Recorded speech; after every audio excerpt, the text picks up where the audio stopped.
sea tu nombre, Señor. Bendito seas tú. Bendito sea tu nombre, Señor. Bendito tu glorioso nombre. Bendito tu nombre. Cuando nadie conmigo está, mi desierto es mi caminar. Bendito seas tú. Bendito tu nombre, sin dolor ni ofrenda traigo a ti, tu sufrimiento hay en mi vida. Bendito seas tú. En cada bendición que me das, yo te alabaré. Cuando esté en oscuridad, Dios, aún así diré. Bendito sea tu nombre, Señor. Bendito seas tú. Bendito sea tu nombre, Señor. Bendito tu glorioso nombre. Bendito sea tu nombre, Señor. Bendito seas tú. Bendito sea tu nombre, Señor. Bendito tu glorioso nombre. Has dado y has quitado. Has dado y has quitado. Mi corazón dirá. Bendito seas tú. Has dado y has quitado. Has dado y has quitado. Mi corazón dirá. Bendito seas tú. Bendito sea tu nombre, Señor. Bendito seas tú. Bendito sea tu nombre, Señor. Bendito tu glorioso nombre. Bendito sea tu nombre, Señor. Bendito seas tú. Bendito sea tu nombre, Señor. Bendito tu glorioso nombre.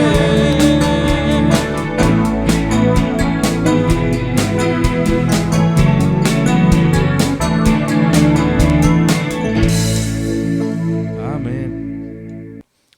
Hermanos, abra su Biblia, por favor.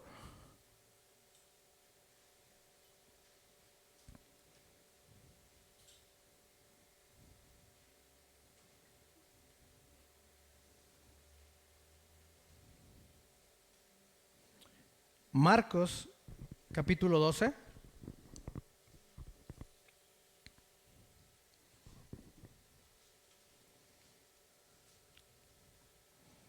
Marcos 12.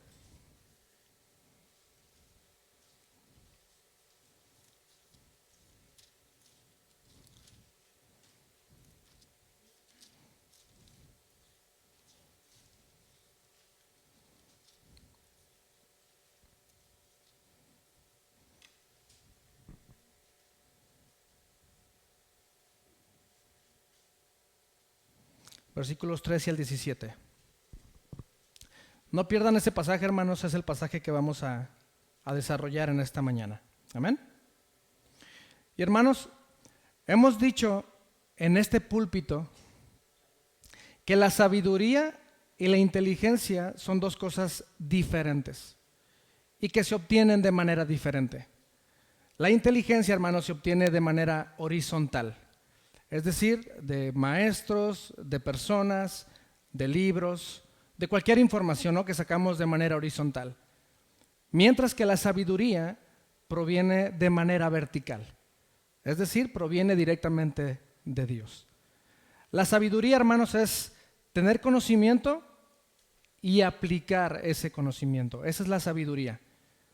Porque seguramente, hermanos, ustedes habrán conocido a alguien, hablando dentro de la palabra de Dios, alguien que cita textos bíblicos, sabe mucho de la palabra, sabe conceptos bíblicos, teológicos, pero que no necesariamente es una persona sabia.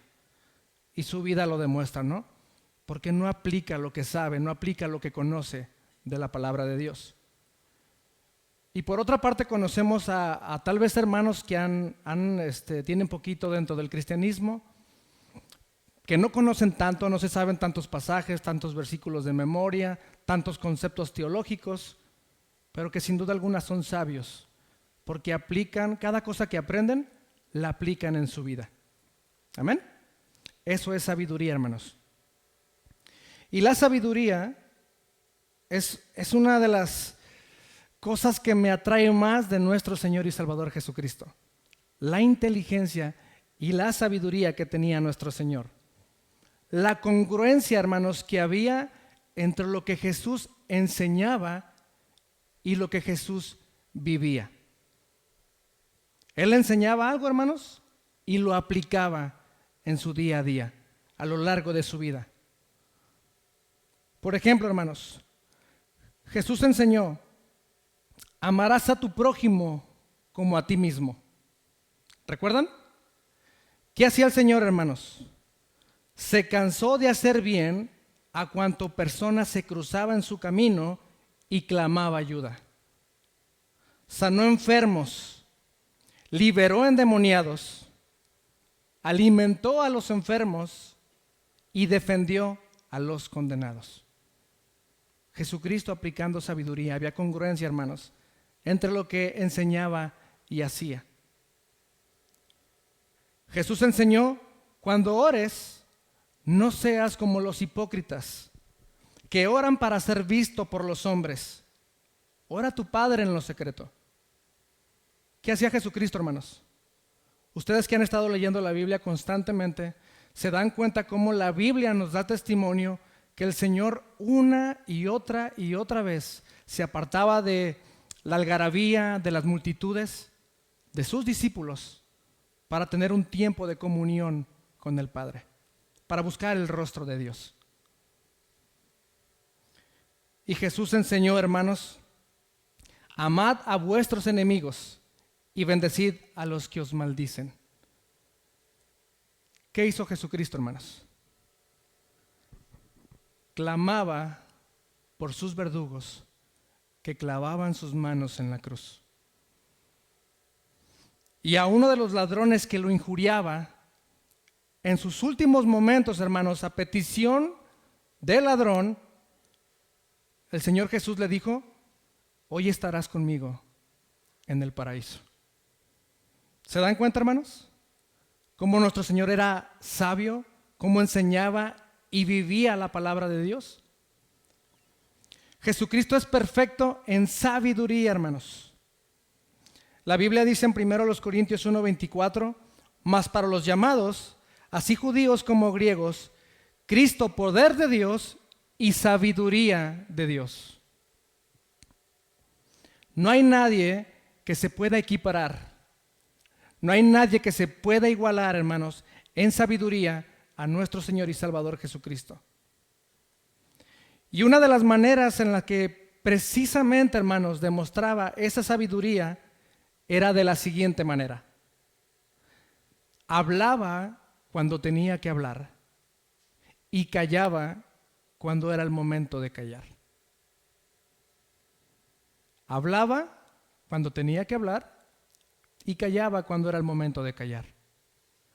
¿Cuántos de nosotros, hermanos, hemos pecado o nos hemos equivocado por falta de sabiduría a la hora de hablar o a la hora de callar? ¿Cuántos de nosotros, hermanos, no hemos dicho algo de lo que luego nos arrepentimos? Cuando en el calor, hermanos, de la discusión con una persona, nuestro esposo, la esposa, los hijos, compañeros del trabajo, hermanos en Cristo, a los papás, no hemos dicho algo, hermanos, de lo cual luego nos arrepentimos.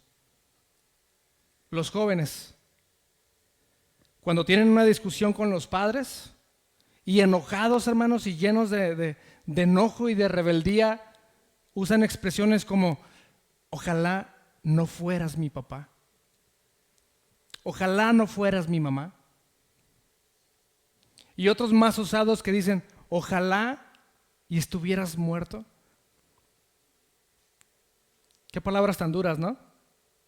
Y tal vez, hermanos, al momento de decirlas, terminando de decirlas, tal vez ya nos estábamos arrepintiendo de haberlo dicho. Pero el daño ya estaba hecho, hermanos. Ya hay un corazón dañado por hablar cuando es el momento de callar. Y también, hermanos, pagamos las consecuencias cuando callamos y es el momento de hablar. Por ejemplo, hermanos, en la escuela, cuando estábamos en la clase y el maestro o la maestra decía: a ver, muchachos, si alguien no entendió la clase, porque esto va a venir en el examen, si alguien no entendió la clase, levante la mano y le explico otra vez. ¿Qué hacíamos, hermanos? Nos quedábamos callados, ¿no es cierto? Rogándole a Dios que hubiera otro que levantara la mano, ¿sí o no? Y nos quedábamos callados, hermanos, cuando era el momento de hablar. O también, hermanos, constantemente nos quejamos del gobierno, de la toma de decisiones, de la corrupción. Pero cuando es el momento de las votaciones, hermanos, cuando es el momento de votar, de hacer oír nuestra voz en la votación, muchos de nosotros no ejercemos ese derecho y esa es una manera de callar cuando es el momento de hablar. Definitivamente, hermanos, se necesita sabiduría para discernir, para distinguir cuándo es el momento de hablar y cuándo es el momento de callar. ¿Están conmigo? Bueno, mis hermanos, Jesús, lleno de sabiduría, Él sabía, hermanos, cuándo era el momento de callar. Y callaba cuando tenía que callar. ¿Recuerdan cuando Jesús estaba a punto de ser condenado y crucificado por Poncio Pilato? Abra su Biblia en Mateo 27, versículos 11 y 14.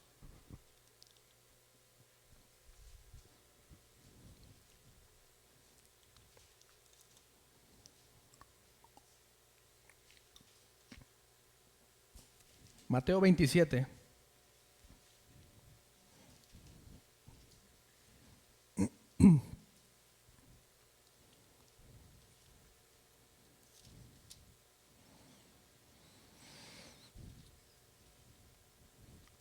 ¿Ya están ahí? Vamos a leerlo todos juntos, hermanos. Dice: Jesús, pues, estaba en pie delante del gobernador, y éste le preguntó diciendo: ¿eres tú el rey de los judíos? Y Jesús le dijo: tú lo dices. Y siendo acusado por los principales sacerdotes y por los ancianos, ¿qué hizo Jesucristo, hermanos? Nada respondió. Pilato entonces le dijo: ¿no oyes cuántas cosas testifican contra ti? Pero Jesús, ¿qué dijo, hermanos? No le respondió ni una palabra, de tal manera que el gobernador se maravillaba mucho. Amén. Jesucristo, hermanos, extraordinariamente sabio, extraordinariamente inteligente, pudo haberse defendido de sus acusadores y salir de esa situación fácilmente. Pero nuestro Señor sabía que todo lo que estaba pasando tenía un propósito, hermanos. Y a pesar de saber todo lo que repercutiría en Él, todo el dolor, todo el sufrimiento, toda la agonía por guardar silencio, Él decidió callar. Porque su silencio tenía un propósito eterno. Él decidió callar, hermanos, por ti y por mí. Pero hay una historia, hermanos, dentro de la Biblia que es de mis pasajes favoritos. Está dentro de mi top 10 de pasajes favoritos dentro de la palabra de Dios, que no me canso de leer, hermanos.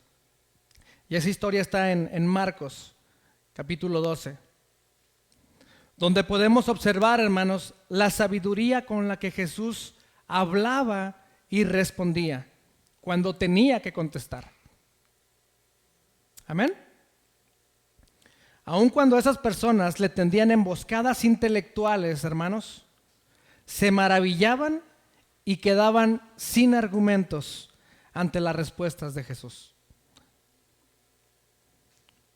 Ya están ahí, ¿verdad? Vamos a leerlo. Dice: y le enviaron algunos de los fariseos y de los herodianos para que le sorprendiesen en alguna palabra. Viniendo ellos, le dijeron: Maestro, sabemos que eres hombre veraz y que no te cuidas de nadie, porque no miras la apariencia de los hombres, sino que con verdad enseñas el camino de Dios. ¿Es lícito dar tributo a César o no? ¿Daremos o no daremos? Mas él, percibiendo la hipocresía de ellos, les dijo: ¿por qué me tentáis? Traedme la moneda para que la vea. Ellos se la trajeron y les dijo: ¿de quién es esta imagen y la inscripción? Ellos le dijeron: de César. Respondiendo Jesús les dijo: dad a César lo que es de César y a Dios lo que es de Dios. ¿Y qué pasó, hermanos? Y se maravillaron de él. Y hermanos, si se dan cuenta, este pasaje lo podemos leer en 1 minuto, 2 minutos, pero realmente entender un poquito más el contexto de lo que está pasando aquí nos ayuda a entender más la sabiduría de nuestro Señor y Salvador Jesucristo. Por ejemplo, saber quiénes eran los herodianos y quiénes eran los fariseos. Los herodianos, hermanos, eran un grupo de judíos que apoyaban la dinastía de los Herodes. En este caso, de Herodes Antipas. Y que por lo mismo tenían muchas relaciones e influencias con los Herodes y con el gobierno romano. Eran un grupo político de clase alta, con relaciones y con poder. Era un grupo de judíos políticos, hermanos, que se beneficiaban del gobierno romano. Y tenía que explicarlo porque, como mexicanos, aquí no sabemos lo que es la corrupción, ¿no? No sabemos nada de eso, entonces tenía que explicarlo. Los herodianos, hermanos, se sometían de buena voluntad. Esto es importante. Los herodianos se sometían de buena voluntad al poder de Roma y sostenían que era justo pagar tributo al César. Obviamente eran personas muy bien acomodadas y con palancas políticas. Eran los privilegiados de los judíos, hermanos, por someterse al gobierno romano. Mientras que los fariseos, hermanos, eran los líderes religiosos de los judíos. Eran personas muy influyentes con los judíos. Estos se oponían vehementemente a toda secularización del judaísmo por parte del pensamiento griego pagano. Los fariseos se comprometían a obedecer todas las facetas de las tradiciones, hasta el más íntimo detalle, y se apegaban minuciosamente a la pureza ceremonial. Defendían y creían en la teocracia. Unos se sometían de buena gana, hermanos, al gobierno, al emperador romano, mientras que otros se oponían vehementemente y defendían el ser gobernados exclusivamente por Dios. ¿Sí se ve la diferencia, hermanos? Lo llamativo de este pasaje es que estos dos grupos, los herodianos y los fariseos, eran enemigos entrañables, hermanos. Dado que los dos grupos tenían grandes diferencias, como lo acabamos de ver. Unos aceptaban de buena gana y se beneficiaban del imperio romano, mientras que los otros aborrecían y todo lo que se contrapusiera, a su cosmovisión legalista y tradicional. Pero había algo que tenían en común, hermanos. Había algo más grande que los unía. Algo más grande que aún sus propias diferencias, hermanos. Y eso más grande, eso que los unía, era el odio que tenían por Cristo.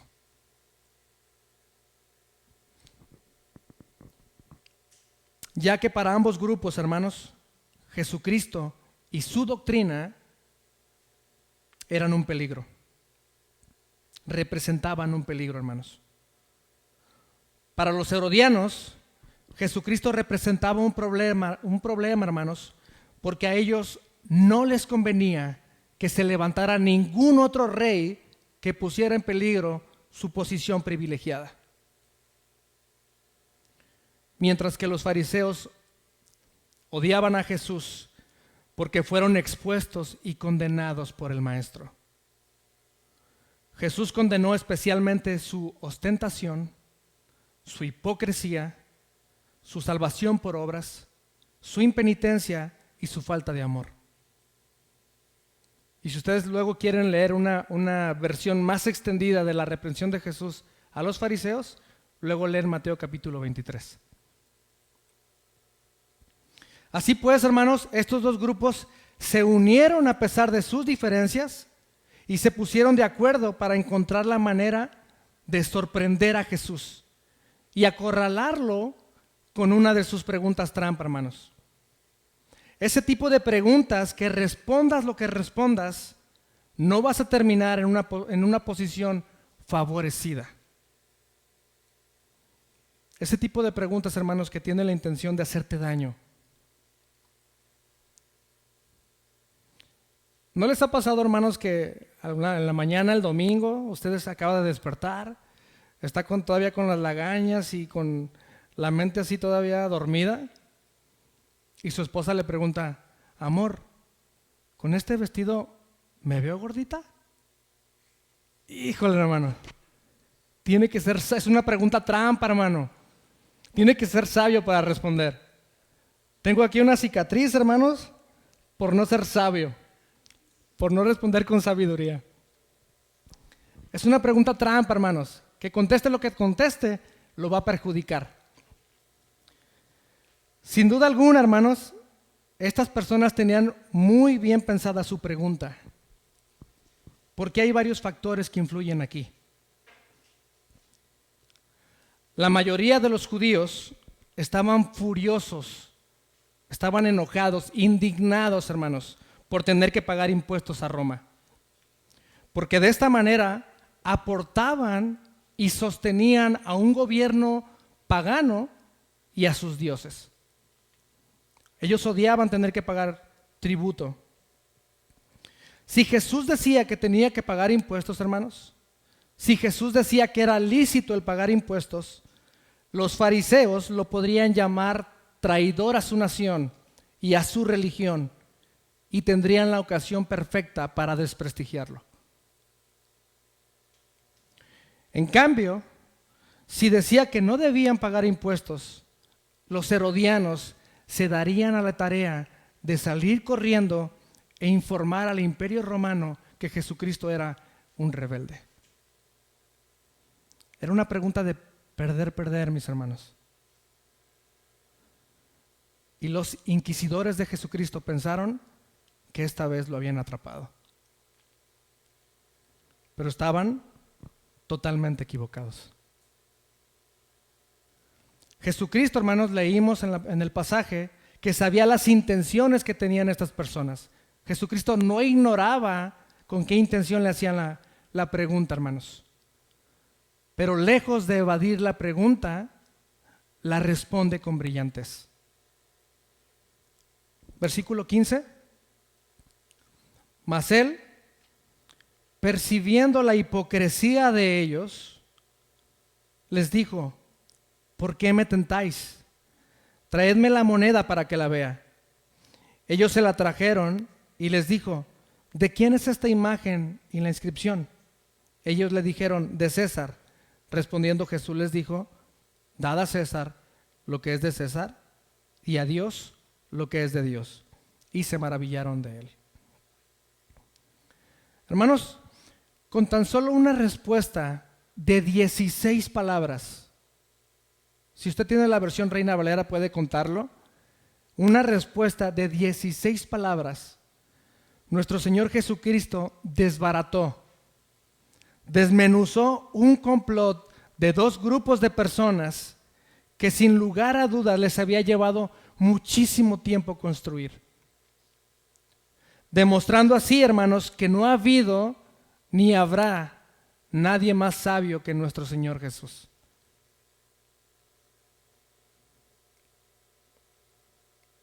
Tanto que la Biblia declara, hermanos, en el pasaje paralelo, en el libro de Lucas capítulo 20, versículo 26, la misma historia nada más que narrado por Lucas, dice, y no pudieron sorprenderle en palabra alguna delante del pueblo, sino que maravillados de su respuesta, callaron.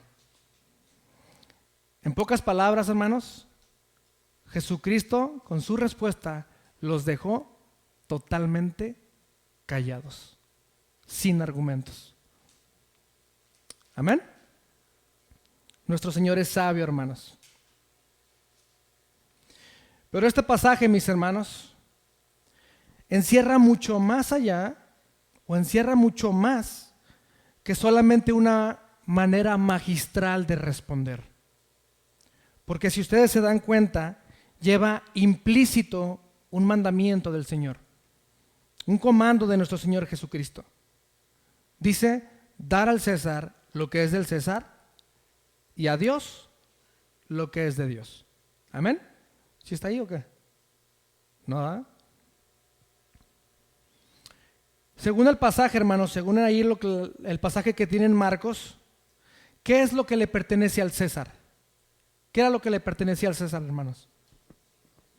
Los impuestos, la moneda. ¿Y cómo sabemos que eso le pertenecía al César, hermanos? Por la imagen que estaba plasmada en la moneda, ¿no? Por eso el Señor dice, pues darle a César lo que es del César. Pero la pregunta que surge, hermanos, es, entonces, ¿qué es lo que le pertenece a Dios? Vaya por favor a Génesis 1, 26 y 27.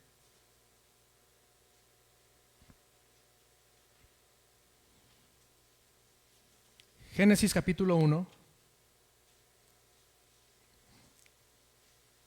versículo 26 y 27. Amén.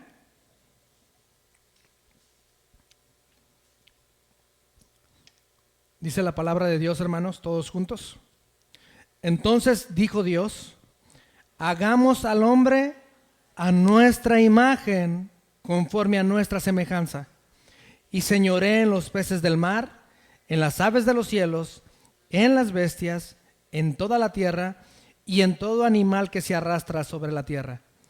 Y creó Dios al hombre a su imagen, a imagen de Dios lo creó, varón y hembra los creó.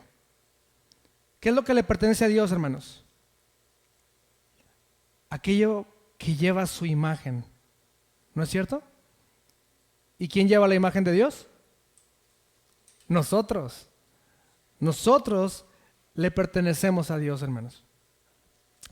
Por lógica, para poder entregarle al César la moneda, hermanos, primero tiene que estar en mi posesión, ¿no es cierto?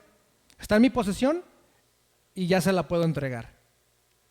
Bueno, hermanos, de igual manera pasa con nuestra vida. Nuestra vida tiene un dueño, un creador, pero debido al pecado, hermanos, hemos sido separados de Dios. ¿Recuerdan qué dice Romanos 3:23? Por cuanto todos pecaron, están destituidos de la gloria de Dios. Estamos separados de Dios. Es por eso, hermanos, que nosotros vivimos para nosotros mismos debido al pecado. Todos en alguna ocasión o en algún momento, hermanos, hemos usado la expresión, ¿es mi vida? ¿Sí o no? No se metan, es mi vida. Son mis decisiones. No se metan, son mis problemas. ¿Han usado una expresión así? ¿Sí? Usamos esas expresiones, hermanos, hasta el momento en que Dios, en su amor y misericordia, despierta nuestro corazón corrompido y entonces somos capaces de tomar la decisión de entregarle a Dios lo que es de Dios. Única y exclusivamente por la gracia de Dios. Según el mandamiento de Jesús, hermanos, necesitamos entregar nuestra vida totalmente. Y todo lo que nosotros representamos, todo lo que somos nosotros, hermanos, que es nuestra familia, nuestro trabajo, nuestros sueños, nuestro dinero, nuestro matrimonio, todo nuestro ser, hermanos, es ponerlo en las manos de Dios. Eso es entregarle a Dios lo que le pertenece.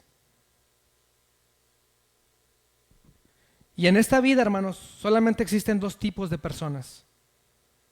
Aquellos que le han entregado su vida totalmente a Dios, o aquellos que no le han entregado su vida totalmente al Señor. Lo verdaderamente interesante de esto, hermano, es que usted pueda discernir, que usted pueda darse cuenta en cuál de estas dos posiciones se encuentra. ¿Realmente le ha entregado su vida a Cristo? ¿Su matrimonio? ¿Sus hijos? ¿Su trabajo? ¿Todo le pertenece a Dios? ¿Por qué somos tan renuentes, hermanos, para entregar nuestra vida a Dios? ¿Nunca se ha preguntado eso? ¿Por qué el hombre es tan difícil para entregarle su vida a Dios? Deben recordar, hermanos, que la primera acción del hombre al caer en pecado, ¿qué hizo, hermanos? ¿Se acuerdan? Fue esconderse de la presencia de Dios. ¿Recuerdan? Debido al pecado, hermanos, tenemos la tendencia a apartarnos de Dios. Nos gusta y nos complace vivir para nosotros mismos. Nos gusta la idea de no tener que rendirle cuentas a nadie. Vivimos bajo nuestros propios términos. Incluso, hermanos, caemos en la herejía de crearnos un Dios falso. No, mi Dios no castiga, mi Dios es puro amor. Pero ese no es el Dios de la Biblia, hermanos. Ese no es todo lo que es el Señor. Además de que asociamos entregar con un sentimiento de pérdida. Sentimos que si le entregamos nuestra vida a Dios, estamos perdiendo algo.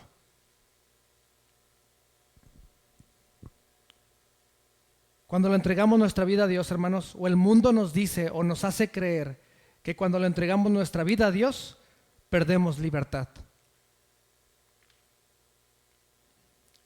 El mundo nos dice que cuando le entregamos nuestra vida a Dios, hermanos, perdemos identidad. Porque ya no pensamos por nosotros mismos, nos dicen. La gente piensa que cuando le entregamos nuestra vida a Dios, perdemos literalmente nuestra vida. Cuando la palabra de Dios, hermanos, nos enseña totalmente lo contrario. ¿Sentimos que perdemos libertad, hermanos? Gálatas 5:1 dice: estad pues firmes en la libertad con que Cristo nos hizo libres, y no estéis otra vez sujetos al yugo de esclavitud. No perdemos, ganamos libertad, mis hermanos. En realidad es cuando estamos en Cristo que somos verdaderamente libres. ¿Sentimos que perdemos identidad?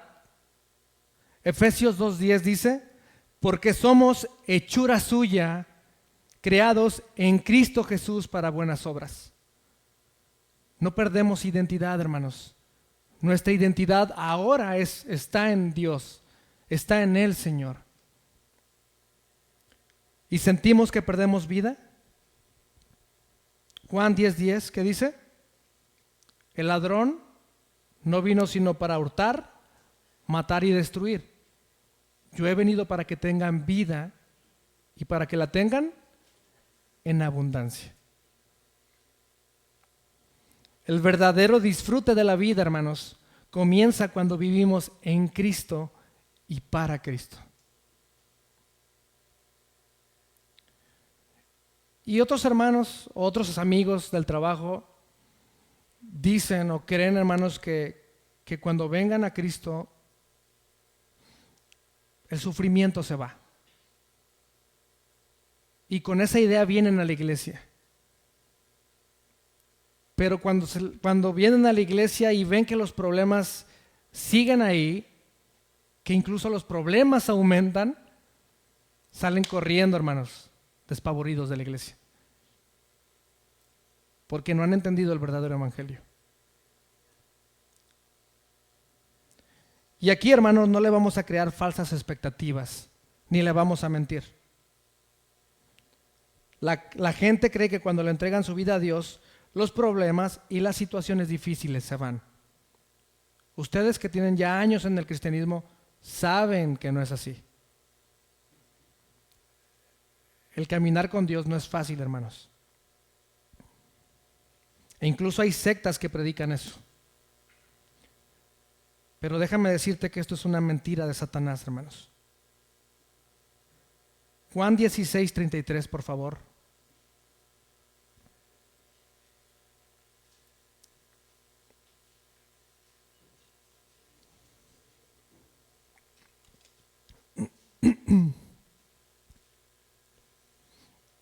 Juan 16, versículo 33.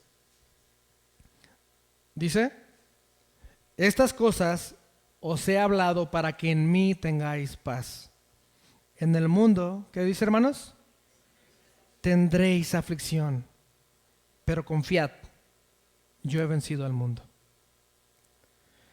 El mismo Señor Jesucristo, hermanos, declara que tendremos aflicciones, problemas, tentaciones, a pesar de haberle entregado nuestra vida, hermanos. La diferencia reside en que para alguien sin Cristo, esos problemas, hermanos, los van a destruir.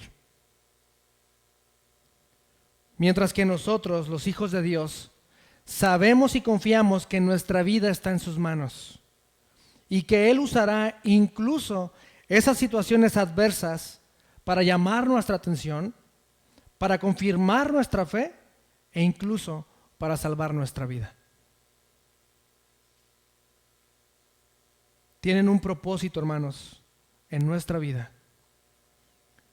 Santiago 1:2 dice: hermanos míos, tened por sumo gozo cuando os halléis en diversas pruebas. ¿Cómo podemos estar, hermanos, con sumo gozo en medio de las pruebas? ¿Cómo es posible que el Señor nos pida esto? Porque entendemos eso, hermanos, entendemos que hay un propósito en esas pruebas. El Señor está trabajando en nuestra vida, nos está formando, nos está haciendo a través de las tribulaciones más parecidos a Jesucristo. Es por eso, hermanos, que las tribulaciones nos tienen que llenar de sumo gozo, entendiendo esa verdad. Tiene un propósito. Primera de Pedro capítulo 1, por favor.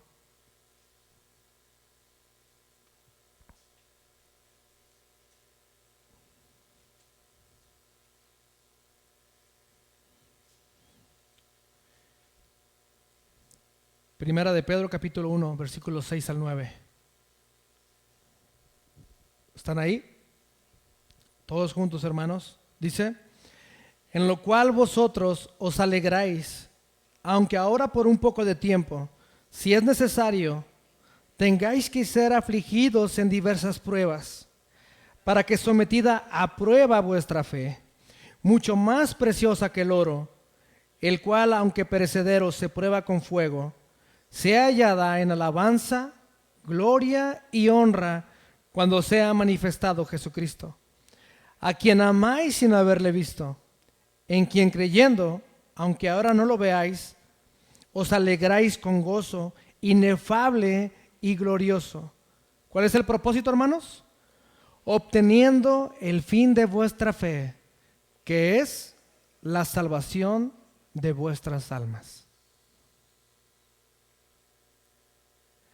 Aún las aflicciones, hermanos, tienen sentido y propósito para los que confiamos en Cristo Jesús. ¿No es verdad, hermanos, que es precisamente en esos momentos de dolor, de angustia, de aflicción, que es cuando buscamos con más ímpetu el rostro de Dios? ¿No es en esos momentos, hermanos, cuando más venimos a Cristo en oración? Hay un propósito. Y hace unas semanas nuestro pastor nos daba como el ejemplo por excelencia, ¿no?, de las adversidades de la vida, cuando nos hablaban de la historia de Job. ¿Recuerdan? Cómo Job perdió todo lo que tenía, perdió a su familia y perdió su salud en un instante. En lo personal, hermanos, no me imagino estar en una situación como la de Job. A veces me falta para pagar la luz o el agua o la renta y ya estoy bien afligido, ya estoy bien atribulado según yo. Job era millonario, hermanos. Era muy rico y quedó en la quiebra de la noche a la mañana. Perdió todo lo que tenía.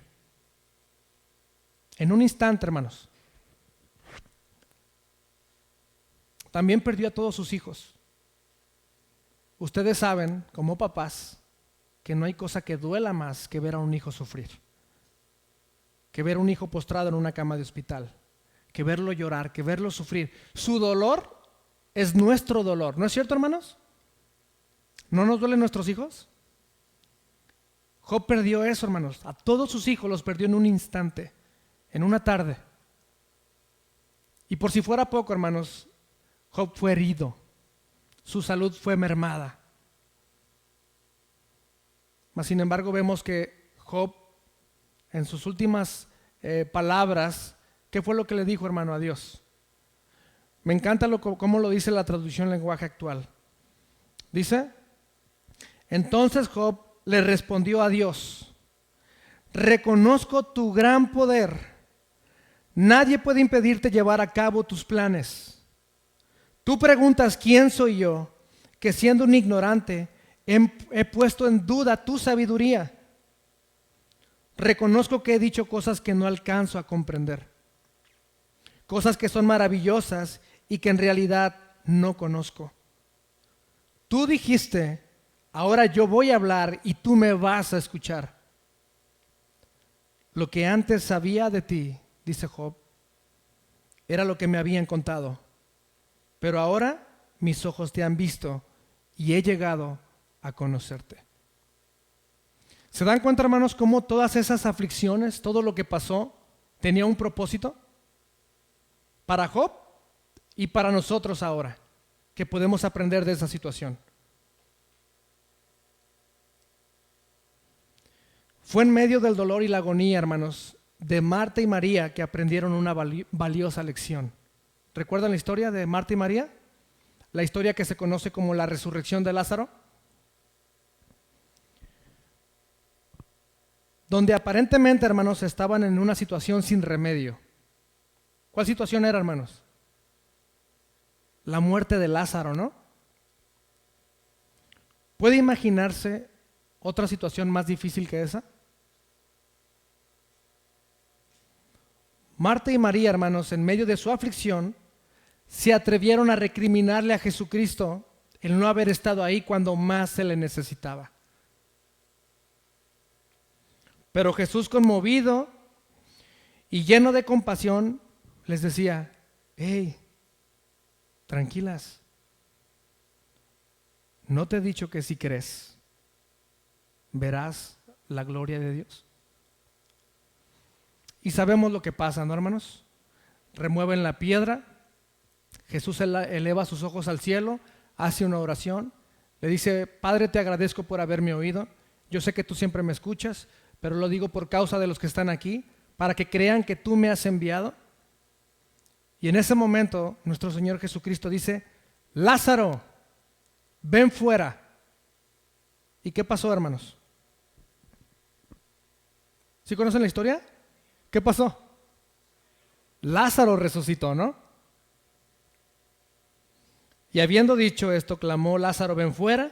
Y el que había muerto salió atada las manos y los pies con vendas y el rostro envuelto en un cidario. Jesús le dijo: desatadle y dejadle ir. Hay un dicho popular, hermanos, entre los mexicanos es muy común los dichos. Y hay un dicho popular que dice, todo tiene solución excepto la muerte, dice el dicho, ¿no? Bueno, hermanos, para los cristianos, para los hijos de Dios, es un dicho que tenemos que quitar de nuestro vocabulario y echarlo a la basura. Los problemas son parte de la vida, pero solo para los hijos de Dios tienen propósito eterno. ¿Amén? ¿Ustedes creen en eso, hermanos? ¿Qué nos convierte en hijos de Dios, hermanos? ¿Qué es lo que nos hace hijos de Dios? Porque la gente, o hay mucha gente que cree que simplemente con existir ya son hijos de Dios. Y seguramente usted ha escuchado eso alguna vez. Alguien que le dice, todos somos hijos de Dios. ¿Ha escuchado eso? La realidad es que no. Debido al pecado que hay en nosotros, Dios ha puesto una condición para poder ser hijos de Dios. Todos somos creación de Dios, mas no todos somos hijos de Dios. Y la condición que Dios ha puesto, hermanos, es creer en Jesucristo. Mas a todos los que le recibieron, a los que creen en su nombre, les dio la potestad de ser hechos hijos de Dios. La autoridad, el poder de ser hechos hijos de Dios. Lo que tienes que hacer, analice su vida, hermano. Si usted le ha entregado su vida a Cristo, lo que tiene que hacer es dejar de ser autónomo y autosuficiente. Reconocer que necesita a Cristo en su corazón y dejar de vivir bajo su propio criterio. Y vivir de acuerdo a la voluntad de Dios. Reconoce que Jesucristo murió por ti en la cruz del Calvario para pagar el precio por tus pecados. Él murió en tu lugar, pero también resucitó venciendo la muerte, hermanos, para que podamos creer, confiar y tener esperanza de la vida eterna. Necesitas venir a Cristo, hermano, en arrepentimiento y fe. Arrepentirte de todo lo malo que alguna vez hayas hecho, que haya ofendido a Dios, y tener fe en la obra redentora de Cristo y creer en el perdón de tus pecados, y obtener la vida eterna. Es única y exclusivamente por la obra de Cristo.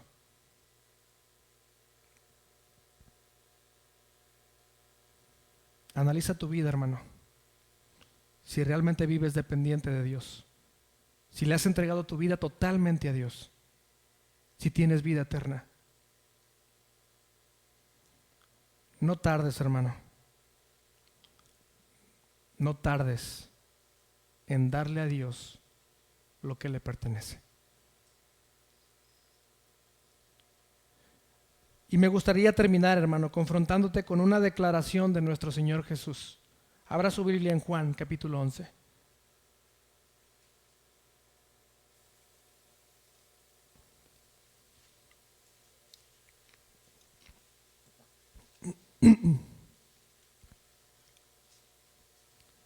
Juan capítulo 11, versículos 25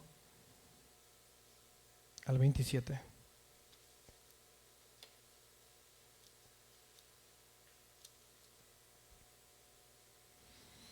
Amén. Le dijo Jesús, todos juntos, hermanos, le dijo Jesús, yo soy la resurrección y la vida. El que cree en mí, aunque esté muerto, vivirá. Y todo aquel que vive y cree en mí, no morirá eternamente. ¿Crees esto? Dios quiera que tu respuesta en esta mañana, hermano, sea, sí, Señor, yo he creído que tú eres el Cristo, el Hijo de Dios, que has venido al mundo. Vamos a orar. Pónganse de pie, por favor.